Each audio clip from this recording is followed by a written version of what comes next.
Alright everybody, I'm sorry it's been so long since I had a video, but I don't know if you can see, it's been raining like crazy out here every single day.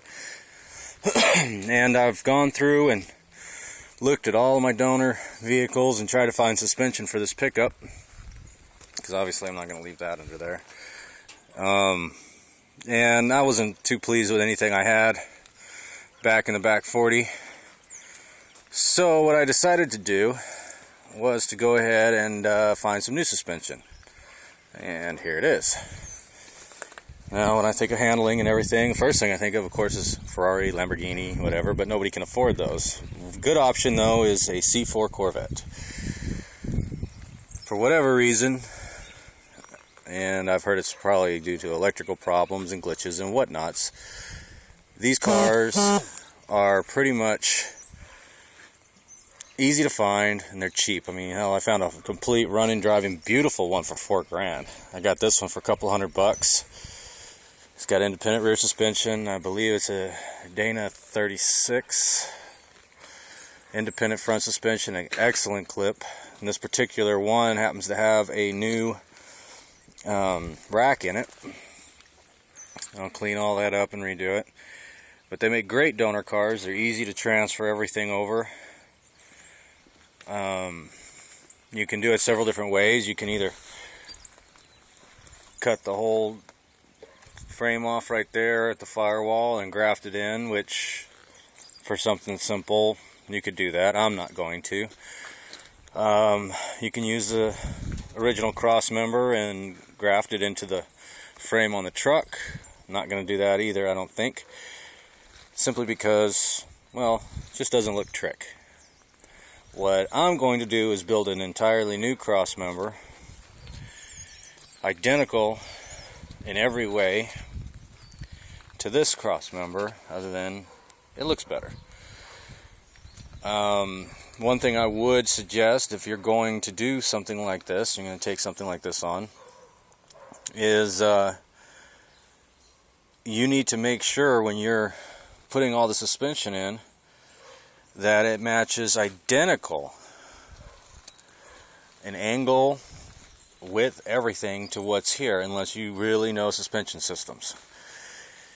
You need to, GM spent a whole lot of time figuring the suspension out. Unless you want your truck or car, whatever you're going to do it to duck and dive and do strange things, wander, whatever, then just throw it all together. But if you want it to track right and you want everything to look right and sit right, then you're going to make it identical to what they've already spent a whole lot of time working on. When using a C4 Corvette, gives you a couple of different cool things. You get independent rear suspension, independent front suspension, aluminum A-arms, nice rack setup that's in front of the cross member there. Makes it kind of easier to hook up steering and do all that kind of thing.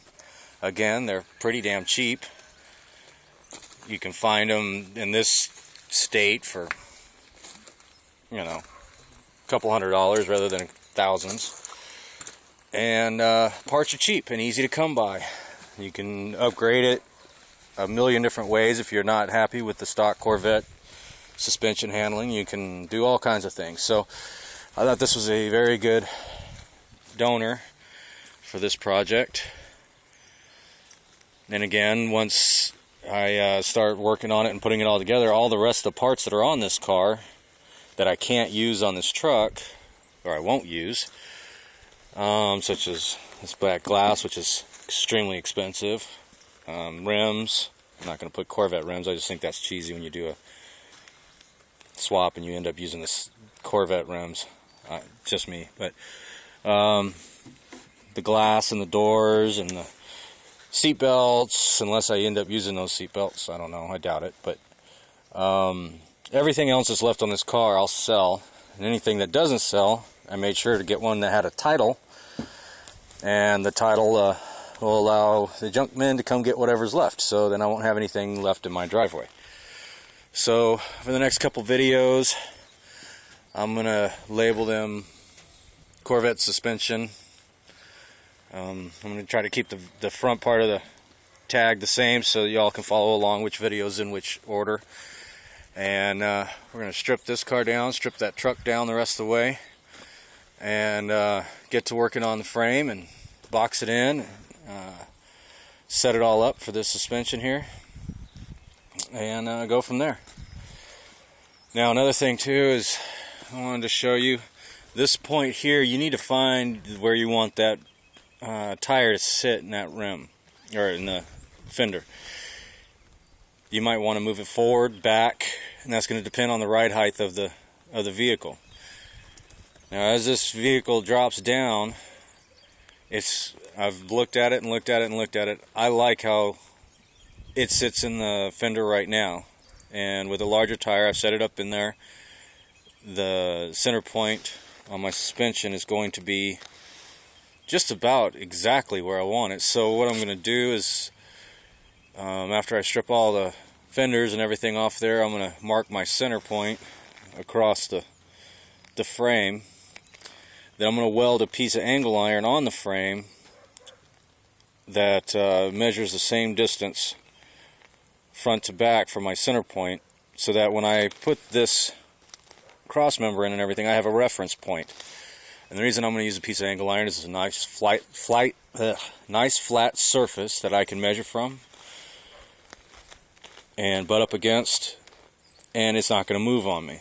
And anytime you're going to do this, I would suggest that you do something like that. You don't have to weld it in permanently, just tack it in. Another thing I'm going to do is I'm going to go through here with a can of yellow and red paint, and anything that needs to come off of this frame that I'm not going to use, old suspension brackets that aren't going to be in use anymore, I'm going to paint yellow, which means cut it, get rid of it, unbolt it, whatever needs to be done to remove it, like this whole back bumper thing. And the cross members that somebody else put in here when they had a 350 or whatever in here, that's going to go. And that's going to go. And different little things like that. However, I'm also going to take a can of red paint, and anywhere that this body mounts to this frame, or the radiator support, or any of the things that have to stay with this frame, I'm going to give it a little touch of red, which means don't cut it, stupid. And that'll leave me, you know, I know it sounds kind of redundant and arbitrary, but let me tell you, when you start getting these frames down to nothing, it's kind of hard to remember which bolts went where and what holes are for what. For example, if I was going to mount this bed back to original and put the wood blocks and all that in, I would paint this hole red, right over this hole where this bolt's sticking through, what's left of it, and the one up there, and the one up there, and the one across there. I'd also paint where the fender braces went, and I would also paint any little thing that you take off here that you're going to put back on.